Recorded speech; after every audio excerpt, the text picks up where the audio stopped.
The Radical. Fundamental principles of freedom, rational self-interest, and individual rights. This is the Yaron Brook Show. All right, everybody. Welcome to Yaron Brook Show on this Tuesday, July 11th. This year is just going by really fast. Hopefully, everybody's having a good week and looking forward to the rest of the week. We are covering another news show today. So we've got a quick update from El Salvador, talk about budget deficits in the United States, Social Security going bust, and a little bit about Navy shipyards. I might talk about inflation, cause of inflation. There's a real myth out there. We'll see what else. If there's time and the will. I think today's show is not quite as long as yesterday's. Also, it looks like starting earlier gets you fewer watchers. So I guess it's too early in the morning for many people on the West Coast, at least. Here on the East Coast, it's afternoon. But yeah, thanks. Thank you everybody for joining me live. Remember, the super chat is open. Jeffrey, thank you for the support. Really, really appreciate it. If you want to support the show, super chat is here. But also you can do it monthly. YaronBrookShow.com/support and Patreon. All right, let's jump in. I did a show a few months ago on El Salvador, if you remember, on the massive decline in violence and in murder rates in particular in El Salvador as a consequence of the Salvadorian government basically announcing emergency measures whereby they rounded up 68,000 people. 68,000 people, put them in jails, built the largest jail, maybe in the world, at least in the Americas, that holds 40,000 inmates. Basically, they have in prison now 1% of the population. This is double what the United States has. And the United States incarcerates a lot of people. By doing this, basically homicide rates have dropped by 92%. El Salvador is now safer than many American cities. Some American cities, it's still not safe, but it's much safer. Extortion is reported to be down about 60-70%. Extortion was huge, sucking up a big chunk of the profits or the livelihood of many small to medium-sized businesses were being sucked up to an extortion. All of that is gone. They've got 68,000 people in jail, 1% of their population. The challenge, of course, is that in rounding up the 68,000, they rounded up a lot of people who were probably innocent. If you had tattoos, you were rounded up. If you were a relative of a known gang member, you were rounded up, even though you might not be a gang member, in spite of the fact of being a relative of a gang member. And so there are major challenges. There are major challenges to individual rights, and there are a lot of innocent people in jail, a lot of innocent people being caught up in this. And it just brings up an interesting point. So there's a major Wall Street Journal article on this as of yesterday. So it was with photographs and a big kind of a big spread. And of course, this is a real challenge. How do you balance the need for security? And this is a need, a human need, an essential for civilization, an essential for economic and social progress, an essential for people to live their lives, in a reasonable manner, is to be safe from violence. And this is the number one job of government, is to protect us from violence. This is why anarchy is such a bizarre idea, because El Salvador was an anarchy until a little while ago, right? And what you got is massive murders, and what you got is deals between the government, one government, and between the gangs, and the gangs violated the deals. So, funnily enough, this president was pretty soft on the gangs in the beginning. What he did was he cut a deal with them, and he basically let them get away with a lot of stuff in exchange for reduced crime, and crime did come down. And then there was a spree of murders a year and a half ago, which ultimately led him to clamp down on the gangs. But his first approach was to negotiate, which is what the president of Mexico is doing, which is what it typically is done in Brazil and everywhere else. Negotiate with the murderers, which is more like how anarchy would work. We just negotiate. And what you get is very, very high crime rates, very, very high murder rates, and almost no murderers going to jail.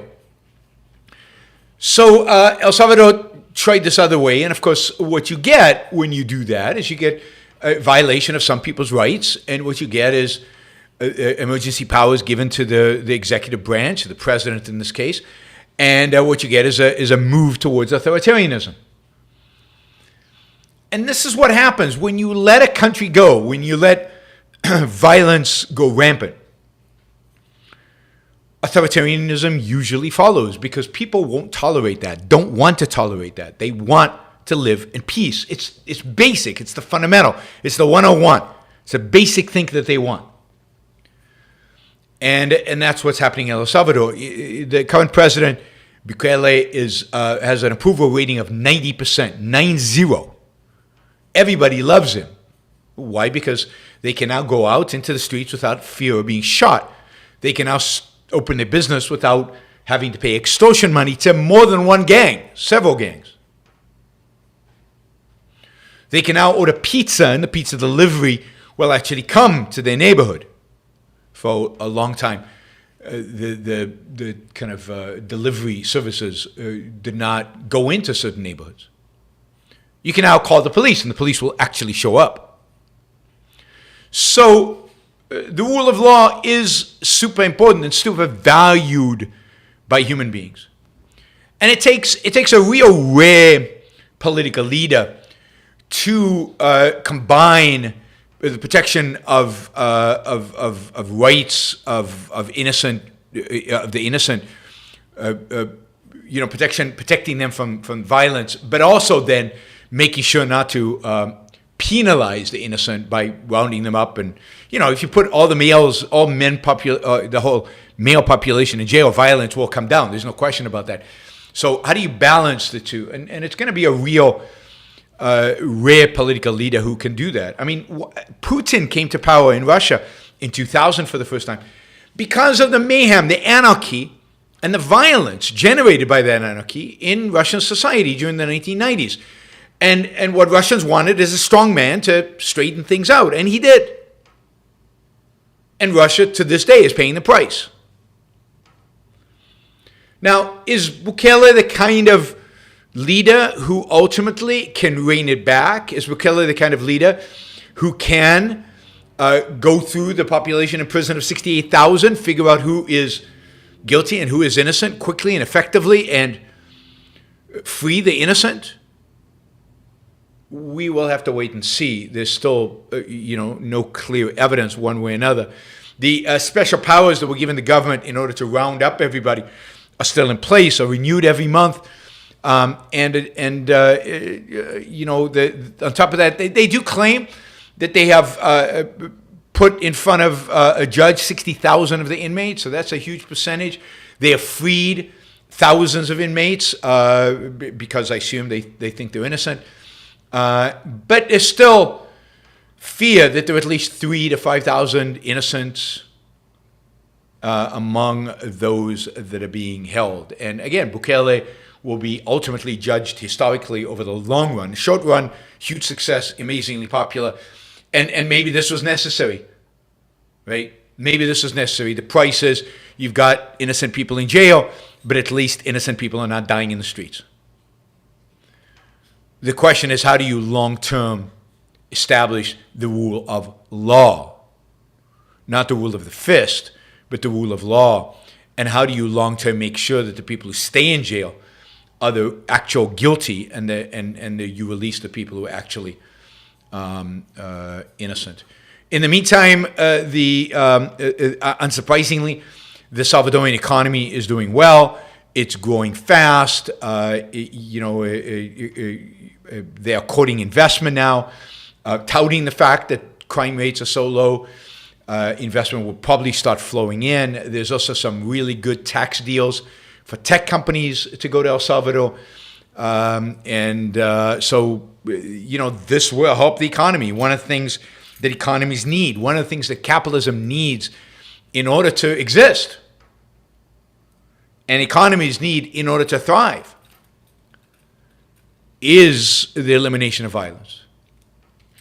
The elimination of violence. So let's hope El Salvador takes the right path from this point moving forward. It's getting a lot of attention. Of course, the article tries to be balanced, tries to, but highlights the human rights violations, which are real. But it also gives you the facts about the crime rate and about the increasing economy and about the sheer popularity of the president. All right, just I just like to do this periodically because nobody else talks about this anymore. It's like it doesn't exist. It used to be that this was a big Republican thing that they would talk about, but they don't anymore. Although it's possible that a few people in the Freedom Forum in the House are waking up to this and maybe trying to make a big deal of this. But then, of course, when they get into power and they have a Republican president, they'll forget about this. And this is the whole question of the budget deficit. I mean, the budget deficit is really insane. I mean, spending as a percentage of gross domestic product at the federal level is going to grow to 29% over the next 3 decades. It's been historically, over the last 30, 40 years, at about 20%. In the 19th century, it was under 5%. And this is, of course, just the federal level. If you have state and if you had local, it's not clear that government in the United States is actually smaller than government in Europe. If you add all those things, certainly if you project 30 years out, if the government is spending 29.1%, I would say 50% of GDP is spent by government in 30 years. That's more or as much as almost every country in Europe. It's pretty socialist, wouldn't you say? Half of the economy? And nobody's talking about it. Nobody seems to care. I mean, again, the House Republicans are making some noise right now, but they're only making noise right now because they've got a Democrat in the White House. We know that as soon as a Republican gets in, they stop talking about cutting spending. It's just an ever-escalating rise without any concern. Growing debt. Indeed, because of the growing debt, by 2051, spending on interest will be the single largest line item in the federal budget. And that's, if we're lucky, if interest rates stay high or if interest rates go up even more, that could be well before 2051. Now that means it would be larger than Social Security, larger than Medicaid, all the other mandatory and discretionary programs, more than defense spending. And that's because of how much money the government is borrowing to feed the spending binge. And, this is a recipe for the destruction of the U.S. economy. If the government becomes that size of the economy, it's unbelievably destructive to the sector of the economy that actually produces the economic growth, the innovation, the progress, the moving forward, which is the private sector. The government just dwarfs it and makes it irrelevant. So, and this is the thing, and we'll talk about this more in a second.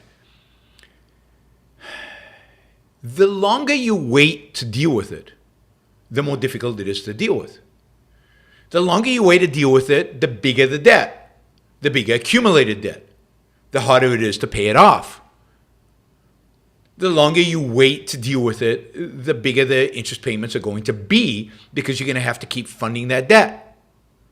So even if we got a balanced budget tomorrow, we still have to fund all the debt we've accumulated to date. We'd have to run surpluses to pay off the debt. That would require real cuts. Nobody's talking about that. And notice that not a single political candidate is talking about this stuff. The leading Republican candidate, Donald Trump, doesn't like cutting spending. We know that. And has taken Social Security and Medicare off the table, which is insane. Because there's no way to cut any spending without reforming those programs. DeSantis would much rather talk about, what do you call it, LGBTQ issues or drag shows and stuff like that, than about the fact that the U.S. economy is going to long-term stagnate unless we do something about government spending. I mean, maybe Nikki Haley mentions it once in a while, but other than that, nobody cares. And I'm not even talking about the Democrats who want to spend more, who want the deficit to be larger, who want government to be much larger, with no thought about controlling it. Indeed, they want, their idea is, modern monetary theory, just spend ad infinitum, it makes no difference. I'm caricaturing a little bit. The MMT people. So, I mean, it's scary. It's scary because, as I've said, and this is one of my big problems with Trump, was basically Trump did away with an opposition party. There is no opposition party. Republicans don't disagree about the expansive role of government in our lives, both on the social side and on the financial side and on the economic side. Now, within this issue is the whole issue of Social Security. So the CBO, the Congressional Budget Office, just did its estimate of how long the, quote, trust fund, which doesn't really exist. I mean, the trust fund is just government bonds. So your taxpayers, tax money is paying this off, right? How long this trust fund can still pay off Social Security. We're already in a negative situation where the trust fund is being depleted. And basically, your regular taxes, my regular taxes, are paying Social Security to retirees. I don't know how many of you know that, but Social Security today gets, in terms of revenue, less money than it spends. And because it keeps no reserve, the money's not there, the federal government pays for the deficit. That's the trust fund, is IOUs from the government, from the rest of the government, right? So it's just moving around. There is no trust fund. Anyway, Social Security is going to go bankrupt. In other words, Social Security will actually run out of the trust fund. The trust fund will go to zero somewhere around 2032, 2033. Now, that's just around the corner. We're in 2023 right now. So 10 years from now, baby boomers will be all retired, all collecting Social Security. Even maybe I should start collecting Social Security now. Anyway, everybody will be collecting. I will be collecting Social Security. I'll be old by then, and past the optimal time. I think the maximum time where I have to withdraw Social Security. So I'll be getting Social Security, and then it'll go bust. And at that point, in order to keep the program solvent, they will have to cut benefits by 25% across the board for everybody. Now, notice, I'm not a fan of Social Security, and I'd like to see it phased out. I'd certainly like to see it privatized. Some reform. But that is insane. People are planning for Social Security. People are making retirement plans based on Social Security. People are retired already, assuming the money will continue coming in. And nobody has a plan. Nobody cares. Like, there's massive evasion around Social Security. Just Republicans and Democrats, of course, pretend it just doesn't exist, that it doesn't matter, that they're all for Social Security. They all want to maintain Social Security. They all think Social Security is fantastic, and they won't touch it.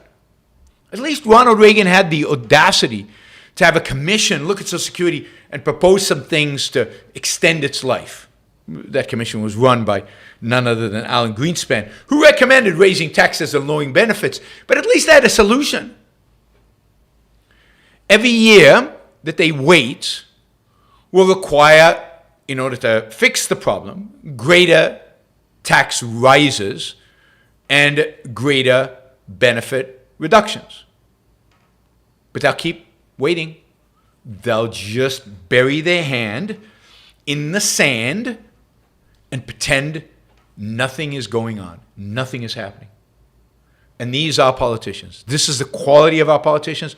Not a single one of them has the guts, the balls, to raise this as an issue, to say we need to solve it. Doesn't even have to propose a solution, but at least make an issue of it. Bring it up. Tell people, look, there's a real problem here. We have to deal with it. And in my administration, we will find a way to deal with it. Maybe even have a solution. But, we got 10 years. Every year that goes by, it becomes more expensive to solve the problem. Just like with the deficit and the debt. Every year that goes by, it becomes more difficult to solve the problem. Does anybody care? Nada.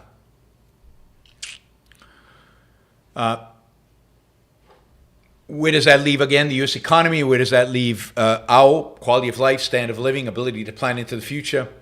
Not in great shape. Not in great shape. All right. More bad news. More bad news. By the way, lots of questions. Thank you, guys. But let's do some, to get to our target, let's do some $20 questions. We've got all the $10 and $5 questions. We got those down. Let's do a few 20s so we can get to the target that we have for the news roundups. All right.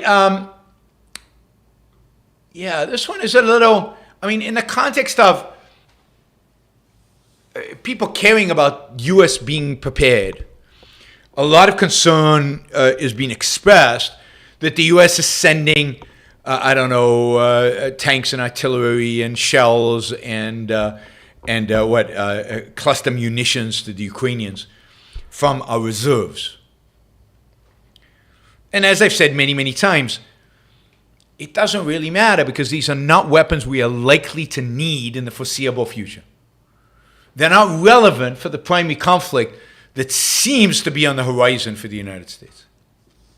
What matters is that we have a robust Navy, a Navy that can really deter, and a robust Air Force that can project force to the enemy.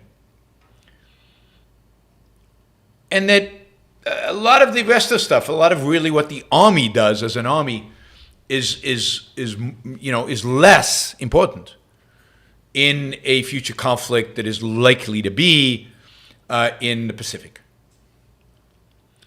So you would expect that given that strategic reality, that's not something I invented. Everybody knows this. We've been talking about a pivot to China for years now. Everybody knows that the strategic threat that the United States is facing comes much more from China than it does from the East. Islam is not a military threat to the United States. It might be a terrorist threat, but not a military threat.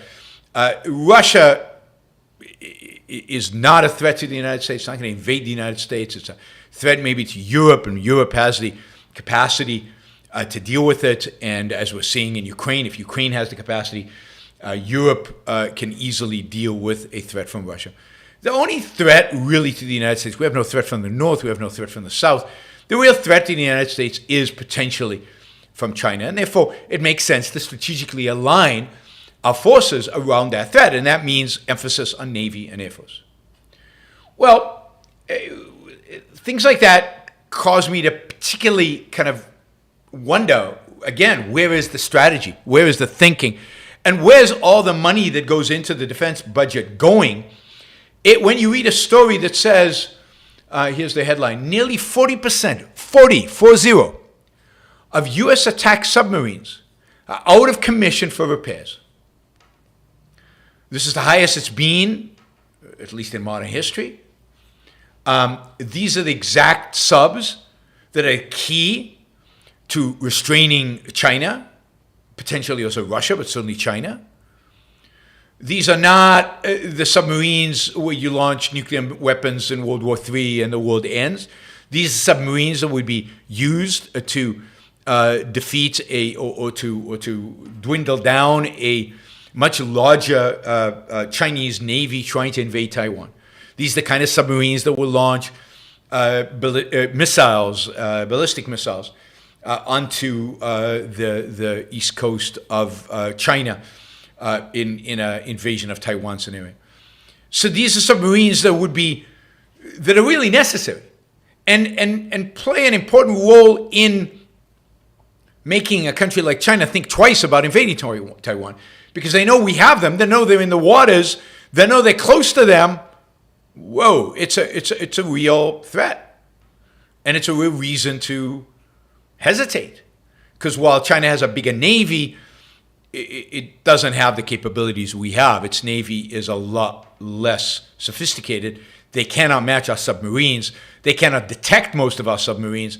And really effective submarines can equate the numbers, because a submarine can take out a number. Just think about the German submarines in World War II, can take out vast numbers of enemy ships that and therefore balance out the numbers much better.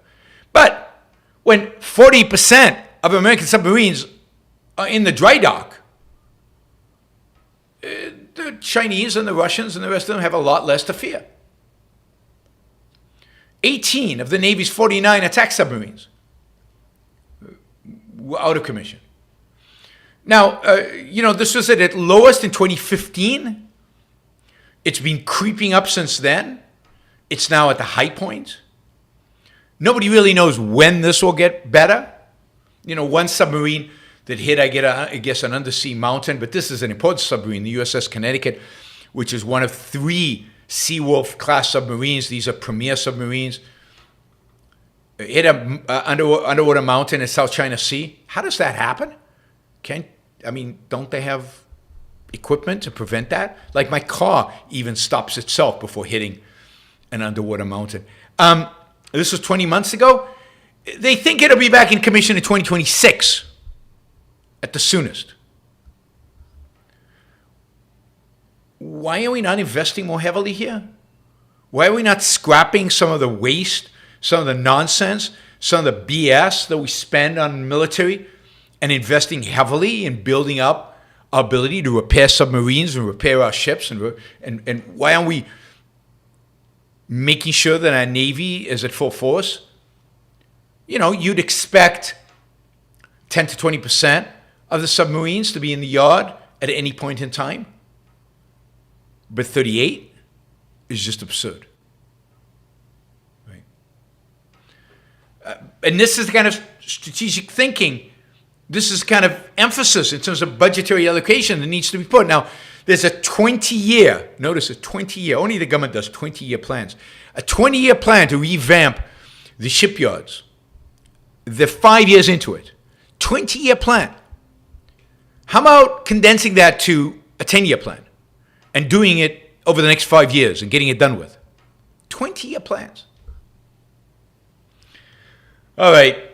And this relates to also the massive delays in the new submarines that are being launched. I forget the name of the class of the submarines that are being launched. The ones that carry nukes. This is related to the fact that our aircraft carriers, the big, massive super carriers that have some of the most sophisticated weapon systems on the planet, they are being delayed dramatically. Oh, the submarine class is called the Ohio class. That's the nuclear ballistic missile Ohio class of submarine. These submarines we're talking about are the fast attack submarines. But all these submarines, our investment in aircraft carriers and so on, there has to be a way to speed this up. There has to be a way to do this faster. And to get better results and to invest more effectively and more efficiently. Maybe it's in management, in better management. Maybe it's not about money, but there has to be solutions here. instead of bitching about, money to Ukraine, how about bitching about stuff like this? Okay, a few quick stories that are kind of interesting. I always think about the trans issue as mainly an issue in the United States and maybe Western Europe. Certainly in the UK, it's a huge issue. But basically a Western European and American issue and not beyond that. But I just read a story this morning that the Japanese Supreme Court has ruled that a ministry in Japan cannot restrict trans people in the use of bathrooms. So they can use the bathroom that fits their chosen gender, even if it makes other employees uncomfortable. So that I think is interesting, that this trans issue and these issues of bathrooms go far beyond kind of the Western world, far beyond the United States, far beyond Florida.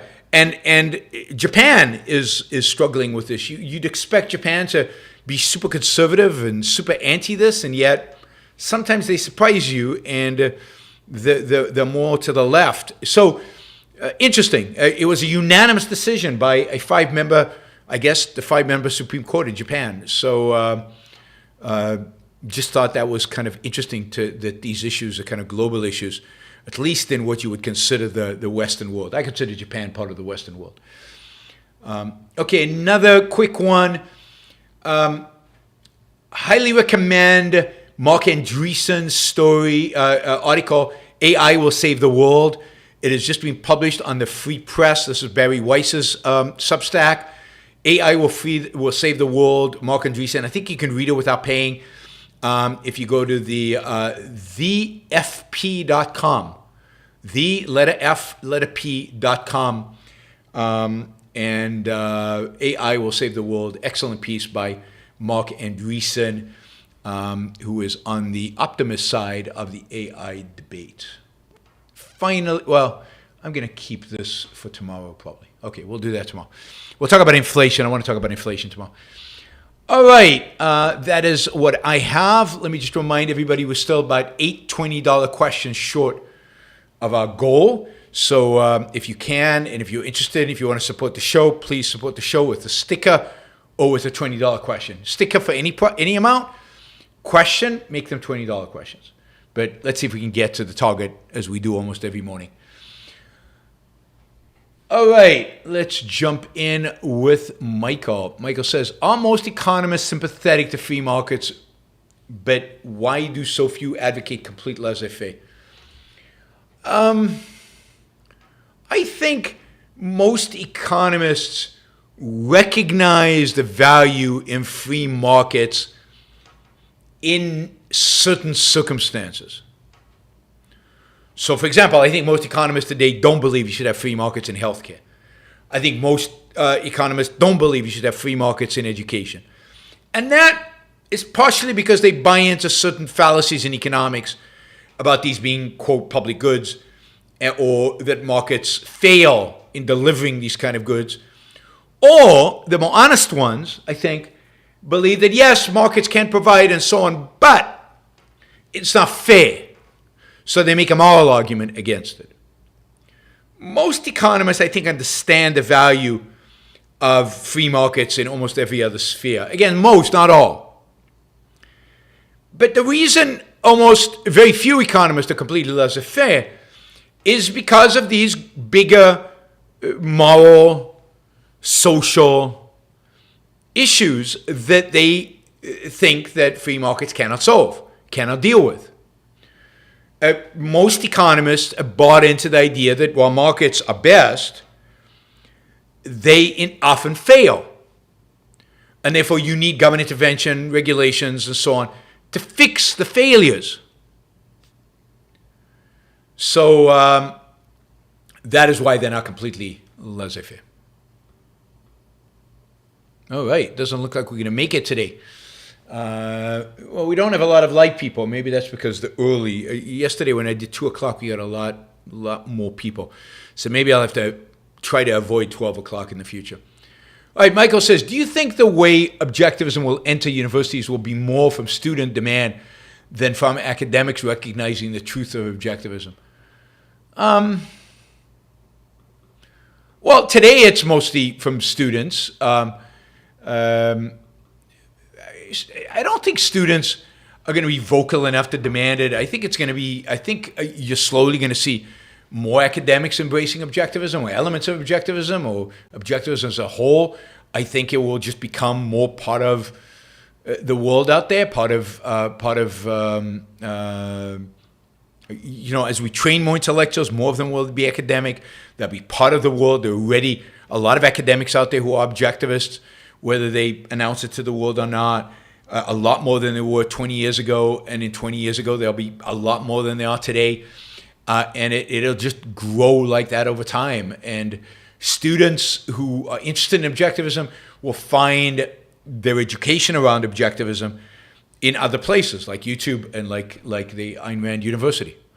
They won't necessarily demand it at the university. They'll go to ARU to get it.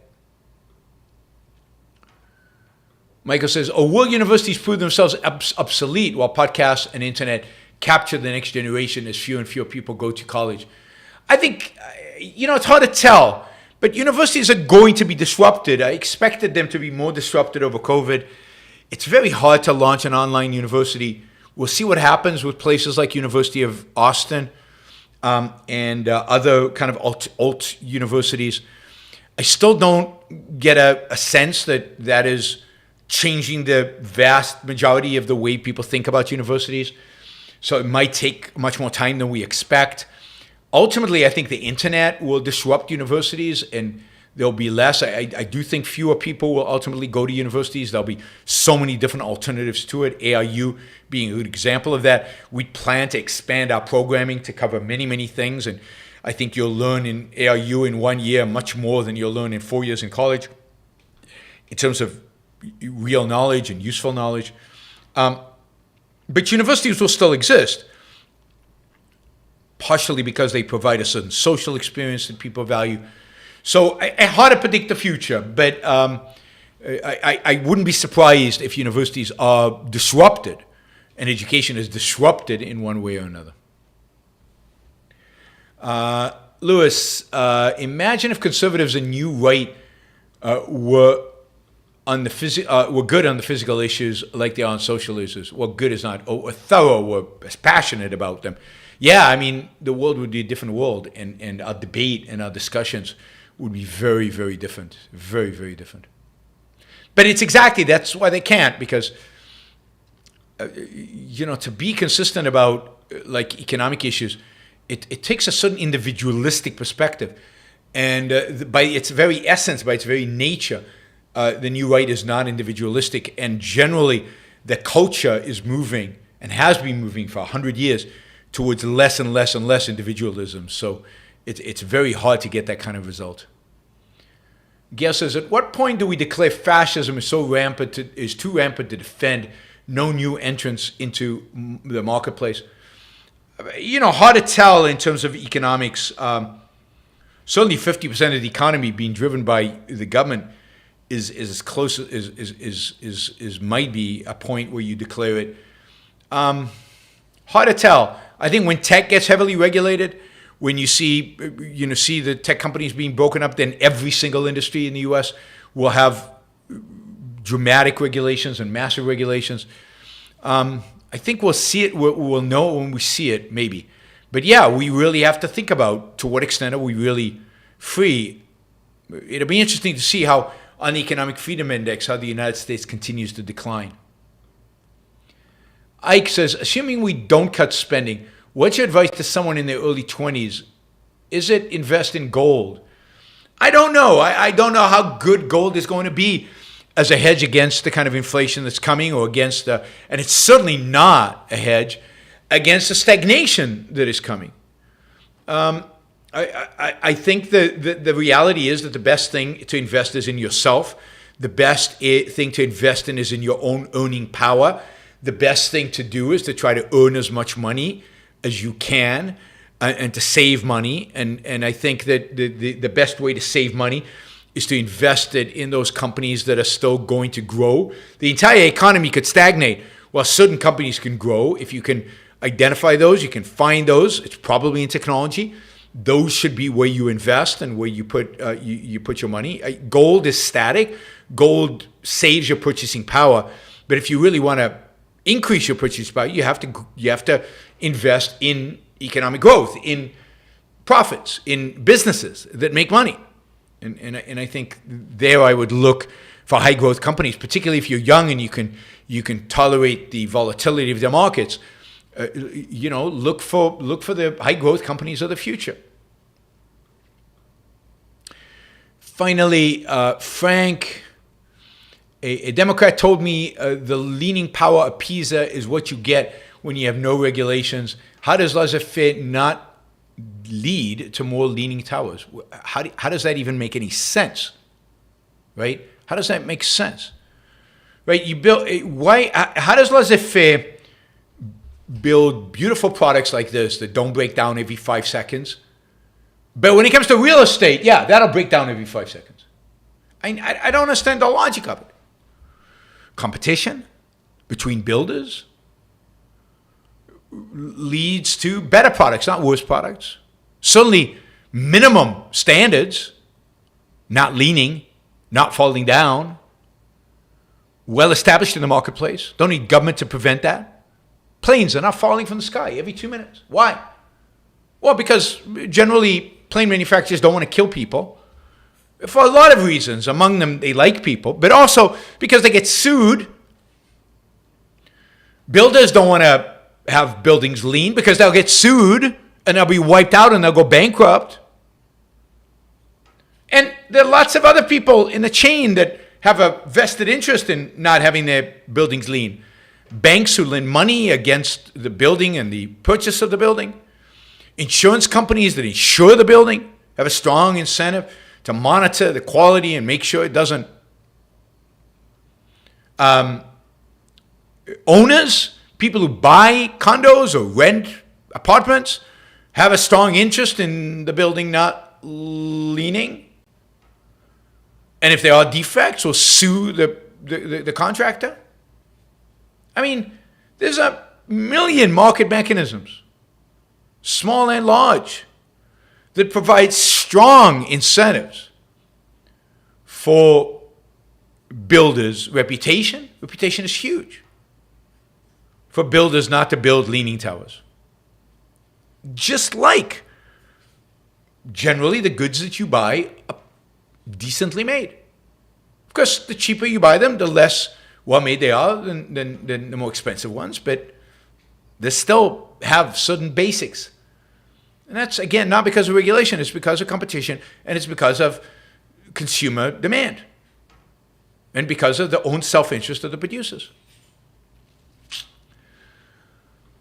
All right. Thank you. Thanks to all the super chatters. I appreciate the support.